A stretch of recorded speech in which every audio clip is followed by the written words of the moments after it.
So we are starting a new module in this class. The module is about large-scale machine learning. So what we will talk about is a class of methods for working with data that falls under the umbrella of machine learning, where the idea is that based on, we want to analyze the data, so that based on the features of the data, we want to predict certain properties of items or data points that we haven't yet seen or that we are going to see in the future. And the simplest method that we will talk about today is called nearest neighbor classifier. And based on this idea of nearest neighbor classifiers, we will then develop this into more complicated and more advanced machine learning models. The idea of machine learning, or what is known also as supervised learning, is that we would like to learn a function that is basically making predictions for us. So in an abstract way, we would like to estimate, based on the data, a function f of x, so that given x, we can predict y. Now, of course, the question is what is x and what is y? Most generally, there are kind of two separate things what y can represent. If y represents a real number, then this is what is known as regression, right? Based on some values of x, I want to predict a real number y.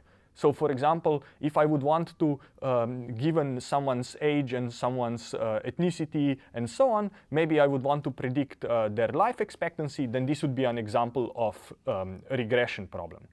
However, y can also be a categorical variable, right? Which you can think of it as a binary variable or something like that, right? This predicting a categorical variable is known as a problem of classification, right? So for example, one case of classification would be that I give you a document or an email, and I want to ask you, is this spammy email or not, right? So given a document, you want to decide, return a binary variable, 0 or 1, where 0 means not spam and 1 means, yes, this is spam, let's discard this email.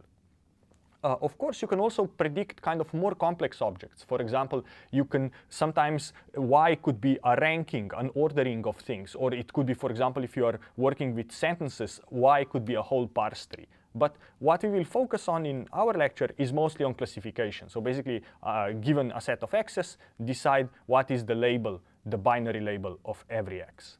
And why do we call this whole thing supervised learning is because we think of our data as labeled. We are thinking that we are getting a set of many pairs x and y, where x is the data that we are getting, and y is the variable or the class that we want to predict. So we can think of S as a vector of binary, categorical, or real valued features, and y as the class, let's say +1, -1, or a real number if we are working with regression.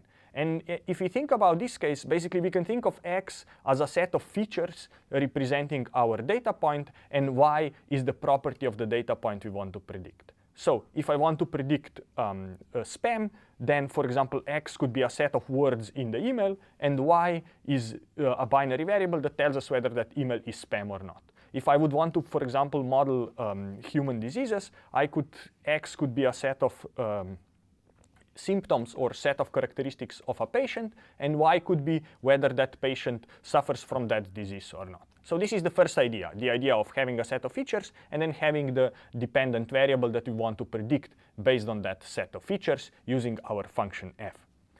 Another important idea is that we will think of our data in some sense as coming as this big matrix, right? Where we can take our feature vectors and stack them together in a matrix, and then we can think of our dependent variables y, so the class values that we aim to predict, as a long thin vector. And of course, what we can also do then is to say, based on this, what we will call training data, we want to estimate our function f, so that whenever we observe some new unseen data x prime, we will be able to predict what are the associated class values with this unseen data, right? So the idea is that we will want to learn our function f based on the training data set that is labeled in a sense that we have both x's and y's.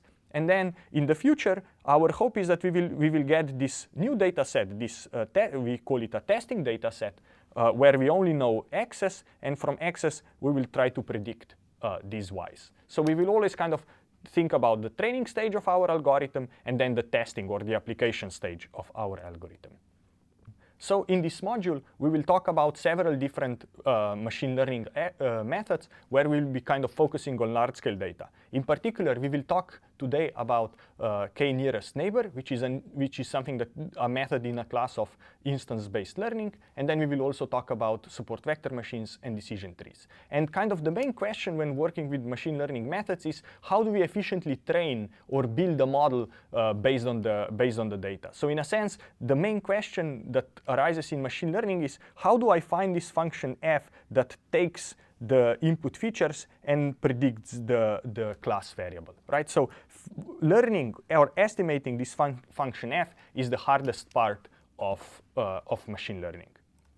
So an example of instance-based learning, the idea here is that we want to use existing instances or existing data points to make predictions about unknown or unlabeled data points. So the example of such a method is called nearest neighbor, right? Where the idea is that we take all our training data, all our XY pairs, let's say in memory or on the disk, and then whenever a new query example, let's call it Q, comes, we find other examples X prime that are similar to it, and then based on the labels of those examples, we also predict the value Y star for the given query point Q.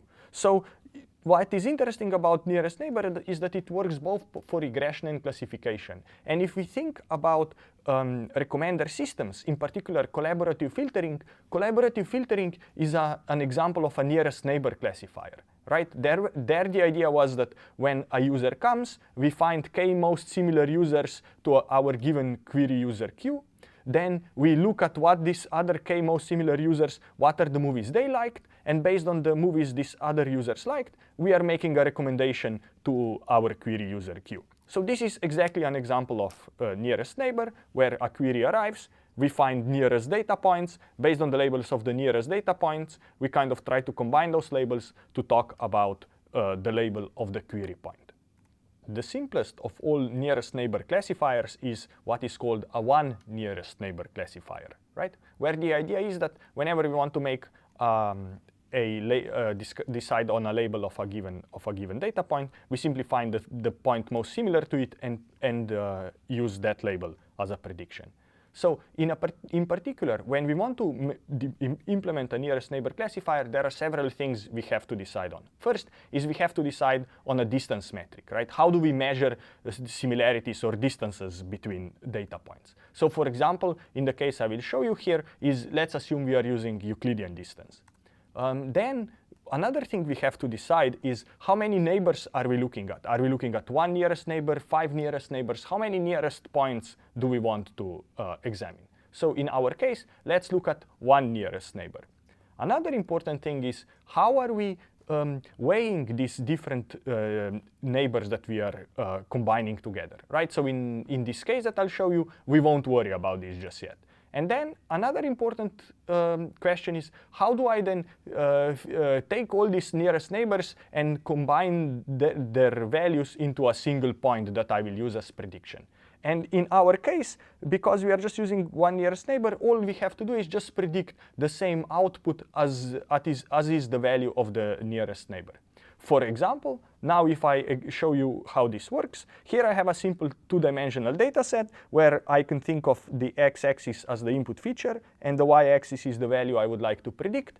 And blue points are my data points, and the black line shows the output of a one nearest neighbor classifier. You basically see that for around every point, we exactly just predict the value of that point. And then if our data set is noisy, our prediction jumps around quite a lot. If our data set is nice and smooth, we are basically predicting this almost like a step function. So this seems to be working quite well in this simple example, but we are seeing what the method is suffering from. It is making lots of very spiky or sharp decisions because we are only looking at the one nearest neighbor. So we want to generalize this and maybe try to kind of use more nearest neighbors to average better. So let's look at how that works, right? So if we want to generalize now our method and call it a k nearest neighbor, then now the idea is we will still use the Euclidean distance. Now how many neighbors will we look at? We will look at k, where k is some number chosen by the user. And then how do we combine the labels of all the k neighbors into one label? For example, right now, let's just say that our output will be the average of the classes of the k nearest neighbors. So very simply, for example, here is our data sets from the previous slide. We are using here k equals 9, which means we are averaging together the y value of the 9 nearest points to our query point. And given the blue data, this is the predicted value that we would make. For example, notice that now our predicted function, our function f of x in some sense, if you like, is much smoother than what it was before. While nearest neighbor is a very simple method, one thing that we haven't yet discussed is actually how do we go and find nearest neighbors. So the task here is basically given a set of points in some space. So this is basically our data set. Our goal is to find another set of points that are close to our query point Q. And there are two types of queries we may want to ask. One type of query is to say, give me nearest k points to our point Q. And another way to ask a query would be the range search, where we would say, give me all the points that are inside some distance of Q. In both of these cases, a naive solution would require a linear pass over the data, so it would take linear time, but we already know how to do this better. For example, using locality-sensitive hashing, we could find nearest neighbors in near constant time. So that would be a good way how to really make nearest neighbor classifiers scale to large-scale data.